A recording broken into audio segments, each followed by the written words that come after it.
चलो आ जाओ बच्चे लोग।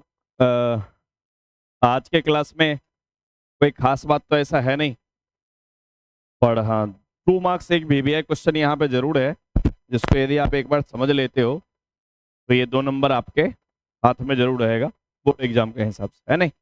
तो हम लोग बात करते हैं, कल ही क्लास तो हमारा चल रहा था क्या बोलते हैं, ट्रांसफार्मर पे, याद है। और ट्रांसफार्मर पे बात करते हुए हम लोगों ने ये भी देखा था कि बच्चा ट्रांसफार्मर एक्चुअली में एक ऐसा डिवाइस है जो वोल्टेज को, अल्टरनेटिंग वोल्टेज या करंट के वैल्यू को या तो घटा सकता है या बढ़ा सकता है, लेकिन फ्रीक्वेंसी में कोई चेंज नहीं करता है। फिर आपने ये भी देखा कि ट्रांसफार्मर का यूज कहाँ है, क्या पर्पज से ट्रांसफार्मर बनाएगा, बाकी दुनिया में इसका कोई काम है भी कि नहीं, फिर आपने बात किया। तो उसके बाद बच्चे लोग एक सवाल आपके मन में जरूर उठ रहा होगा, बोले क्या सवाल उठ रहा होगा? सवाल ये उठ रहा होगा कि क्या ट्रांसफार्मर उतना कंप्लीट हो गया?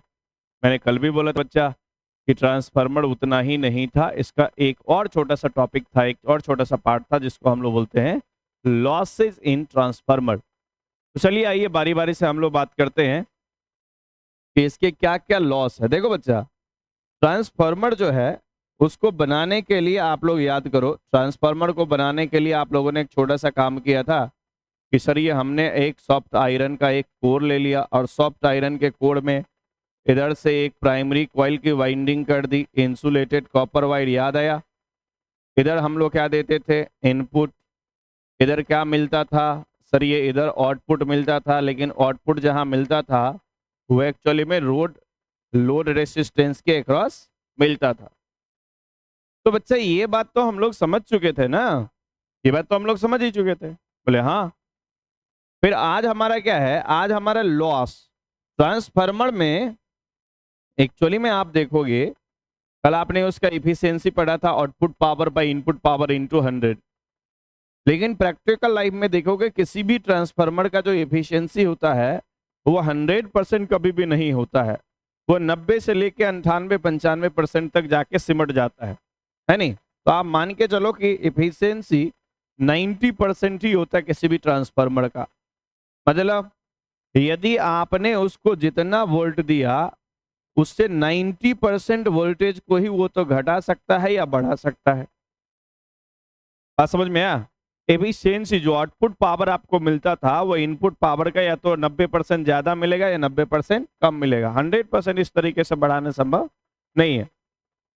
मतलब आपने ये देखा कि एफिशिएंसी 90% के आसपास होता है प्रैक्टिकल ट्रांसफार्मर का, बोला ठीक है सर। अब यदि आप 90% के आसपास एफिशिएंसी की बात करोगे तो सर 10% एनर्जी, 10% एनर्जी क्या हो गया बच्चा, लॉस हो गया। कि 10% एनर्जी कहीं ना कहीं बर्बाद तो हुआ है हमारा, क्योंकि हम लोग यदि कोई डिवाइस बनाते हैं तो ये 100% कोशिश करते हैं कि जो बना हुआ डिवाइस है ये पूरा का पूरा एनर्जी को एक फॉर्म से दूसरे फॉर्म में कन्वर्ट कर सके, लेकिन प्रैक्टिकल लाइफ में ऐसा कर पाना बड़ा मुश्किल हो जाता है। ऐसा ही कुछ ट्रांसफार्मर के साथ भी हुआ था। क्या हुआ ट्रांसफार्मर के साथ, जब आपने यहाँ एसी इनपुट दिया इसको तो आपको यहाँ पे भी एसी आउटपुट मिला, याद है, अल्टरनेटिंग करंट आउटपुट के रूप में मिला, ठीक है सर। लेकिन जितना आपने करंट इधर दिया उतना करंट इधर आपको नहीं मिला, या जितना पावर इधर सप्लाई में जितना पावर आपने दिया उधर पावर एक्चुअली में यहाँ पे आपको आउटपुट के रूप में नहीं मिल पाया। बोले ठीक है, इसका मतलब कुछ एनर्जी लॉस हो गया। अब ये जो एनर्जी लॉस होता है बच्चा, ये अलग अलग फॉर्म में होता है। जैसे सबसे पहला नंबर फॉर्म है, सबसे पहला नंबर फॉर्म है एनर्जी लॉस का, सबसे नंबर 1 की बात करें तो आयरन लॉस। क्या नाम है बच्चा, आयरन लॉस। अब बोले सर ये आयरन लॉस क्या चीज है, देखो बच्चा, कल भी मैंने आपको बात किया था कि ये जो हम लोग कोर लेते हैं एक्चुअली में ये मोटा सा एक चदरा होता है, चदरा।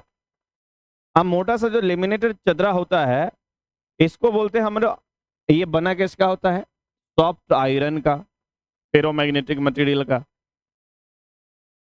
अब आप लोग जानते हो, आपने पढ़ा था ईडी करंट, क्या था ईडी करंट सर, जब किसी बल्क पीस ऑफ आयरन पे variable magnetic field perpendicularly apply किया जाता था तो उसमें ईडी करंट जनरेट हो जाता था, एक घूमता हुआ करंट। और ईडी करंट के वजह से जिस करंट में ईडी करंट, जिस कंडक्टर में ईडी करंट जनरेट होता है वो एक्चुअली में हीट के वजह से बच्चा हीट के वजह से कुछ एनर्जी का लॉस करने लगता है। बात समझ में आया? तो यहां भी सेम काम हो रहा है। क्या? कुछ आयरन, मतलब आपने पहली बात ये एनर्जी, आयरन लॉस का मतलब आप ये मत सोचना कि आयरन कोई सब्सटेंस होगा जिसका लॉस होगा, गलत बात। आयरन लॉस का सीधा सीधा मतलब कि यहाँ पे आपने ये वाला जो कोड बनाया है, ये जो आपने चदरा लिया है मोटा सा, एक्चुअली में क्या है, ये एक प्लेट है, ये एक बल्क पीस है आयरन का, जिसके थ्रू एनर्जी का लॉस होगा, इसलिए इसका नाम रखा गया आयरन लॉस। Iron loss. अब यदि बल्क पीस है तो बल्क पीस के थ्रू एनर्जी का लॉस होगा कैसे?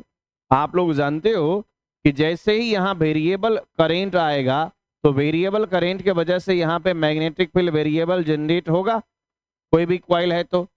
अब यदि वेरिएबल मैग्नेटिक फील्ड जनरेट होता है तो यहाँ पे कौन रखा हुआ है? बोले सर यहाँ तो बल्क पीस ऑफ आयरन रखा हुआ है। इससे जब मैग्नेटिक फोर्स लाइन पास करेगा तो इसमें अपने आप घूमता हुआ एक करंट पास करने लगेगा, और ये करंट क्या करेगा, यहां से हीट को लॉस करना शुरू कर देगा। क्या करने लगेगा बच्चा? लॉस किसका? एनर्जी का। किस फॉर्म में? हीट के फॉर्म में। किस फॉर्म में? हीट के फॉर्म में। तो इसी को हम लोग बोलते हैं बच्चा आयरन लॉस। तो पहले तो ये बात आप लोगों को समझ में आ गया कि जब किसी ट्रांसफार्मर में एसी इनपुट दिया जाता है तो वेरिएबल करंट के वजह से यहाँ वेरिएबल मैग्नेटिक फील्ड प्रेजेंट हो जाता है, और वेरिएबल मैग्नेटिक फील्ड के वजह से बच्चा यहाँ पे क्या है, बल्क पीस रखा है, तो इसमें इंड्यूस ईडी करंट जनरेट होगा जो हीट के फॉर्म में कुछ एनर्जी का लॉस करेगा, और यही लॉस कहलाएगा आयरन लॉस, है कि नहीं? अब आयरन के बाद आ जाओ बच्चा दूसरा नंबर। बोले सर दूसरा क्या है? दूसरा नंबर है बच्चा सीयू लॉस। बोले सर सीयू लॉस मतलब? सीयू मतलब कॉपर बता। दूसरा नंबर क्या है बोलना? सीयू मतलब कॉपर लॉस। अब आप देखो बच्चा दूसरा नंबर है अपना कॉपर लॉस। ओहो हो, चला गया जी।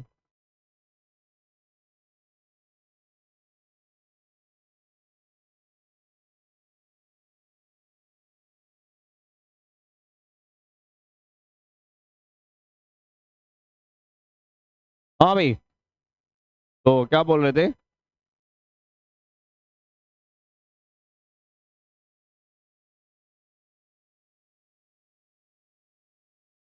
दूसरा नंबर इसमें लिखना भूल गया मुझे, जहां तक लग रहा है ना, दूसरा नंबर इसमें लिखना भूल गया।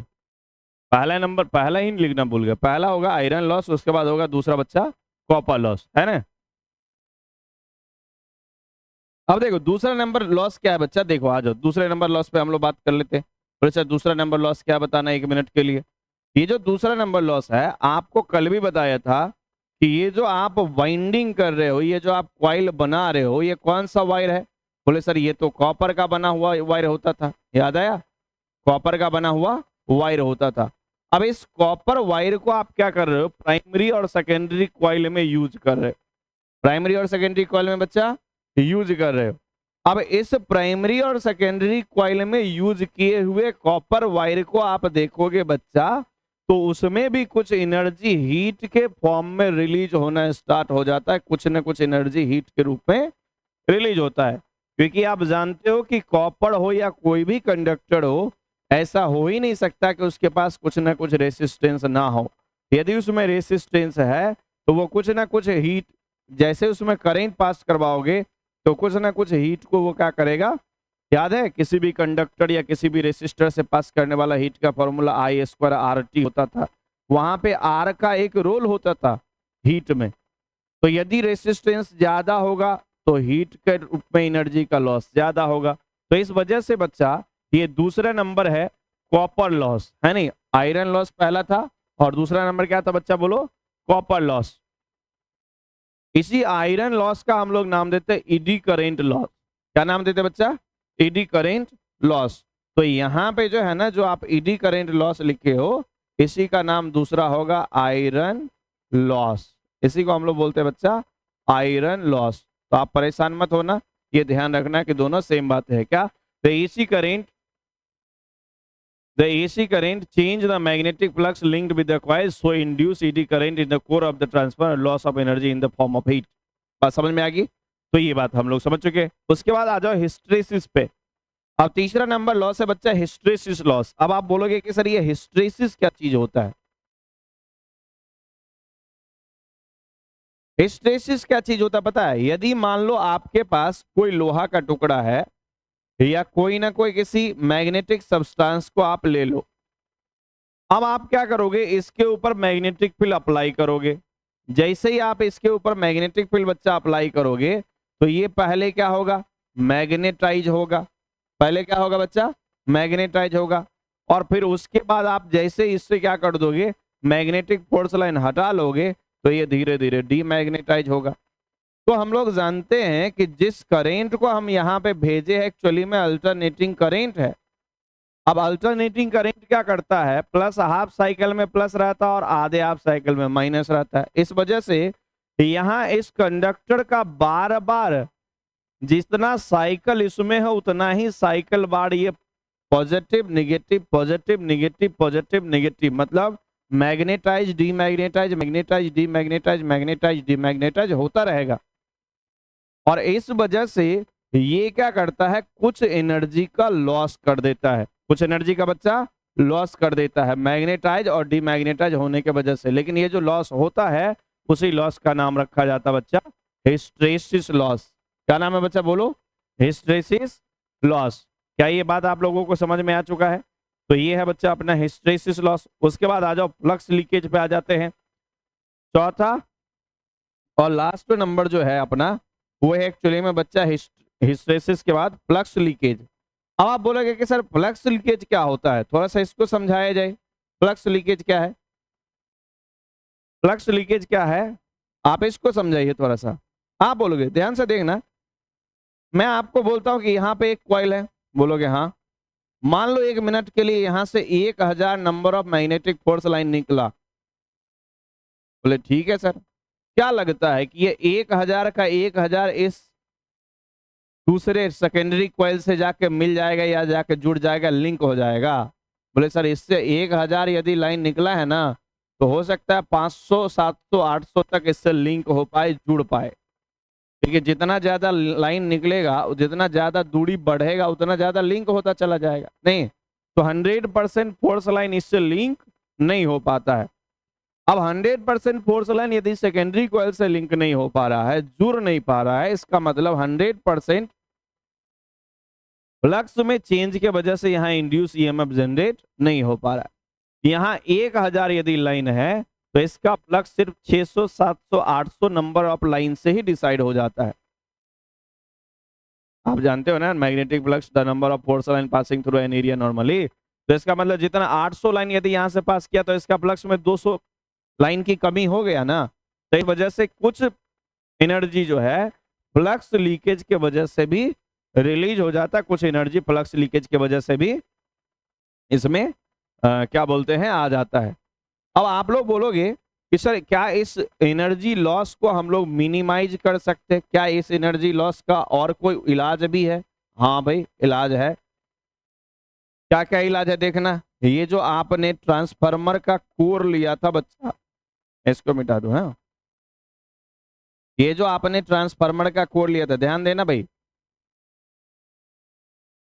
ये जो आपने ट्रांसफार्मर का कोर लिया है, कोर इसी को बोलते हैं, इसके ऊपर क्या किया जाता है, लेमिनेशन करवा दिया जाता है। क्या करवाया जाता है बच्चा, लेमिनेशन। बोले सर लेमिनेशन करने से क्या होगा, लेमिनेशन करने से इसके अंदर इंटर करने वाला फोर्स लाइन की संख्या कम जाता है या बहुत कम हो जाता है, जिस वजह से यहाँ ईडी करंट कम से कम इंड्यूस हो सकता है। इस वजह से कम ये हीट करेगा, कम से कम ये एनर्जी का लॉस करेगा। पहली बात तो ये समझ में आया। तो आपको पूछा जाता है कि बताओ बच्चा, जो एक्चुअली में आयरन लॉस है इसको कैसे रिड्यूस किया जा सकता है। आयरन लॉस को इसके कोर को लेमिनेशन करवा के लॉस किया जा सकता है।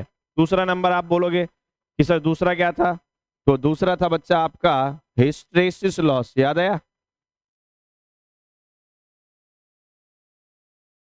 ये दूसरा बोले सर ये कॉपर लॉस था, कॉपर लॉस। तो देखो बच्चा, कॉपर लॉस एक्चुअली में कुछ अलग चीज नहीं है। क्या है कॉपर लॉस, ये जो वायर आपने यूज किया है कॉइल में, ये एक्चुअली में कॉपर का बना हुआ होता है। इसीलिए हम लोग इसको भी क्या करते हैं, इंसुलेटेड इंसुलेटेड कॉपर वायर का इस्तेमाल करते हैं। इंसुलेटेड कॉपर वायर का मतलब एक कॉपर वायर तो है ही, इसके ऊपर इंसुलेटेड की कोटिंग किया हुआ होता है, किसी न किसी इंसुलेटिंग मटेरियल का कोटिंग करवा देते ताकि कम से कम लॉस इसमें देखने को मिले, कम से कम हीट इसमें रिलीज हो सके। ठीक है सर। तीसरा नंबर है आपका बच्चा हिस्टैरिसीस लॉस। हिस्टैरिसीस लॉस तो आप लोग समझ चुके हो कि हिस्टैरिसीस लॉस जो है बच्चा, इसको बहुत इजीली मिनिमाइज तो नहीं किया जा सकता है। फ्लक्स लीकेज को हम लोग इजीली मिनिमाइज नहीं कर सकते, ठीक है नहीं। तो इसके डिस्टेंस को कम ज्यादा करके थोड़ा बहुत ये सब किया जा सकता है, लेकिन उसके बाद आप इतना जरूर ध्यान रखना कि इन सब चीजों को, ये अपना लॉस था और इसको थोड़ा सा कॉपी में आप नोट कर लेना। और खासकर में इसमें फ्लक्स लीकेज, हिस्टैरिसीस लॉस और कॉपर लॉस, ये तीनों को आप जरूर याद रखोगे, ये ध्यान रखना बच्चा। ठीक है, 2 नंबर में आप लोगों से पूछा जाता है। रखते इतना ही आज, तब तक के लिए धन्यवाद। मिलते हैं हम लोग कल इलेक्ट्रोमैग्नेटिक वेव के साथ।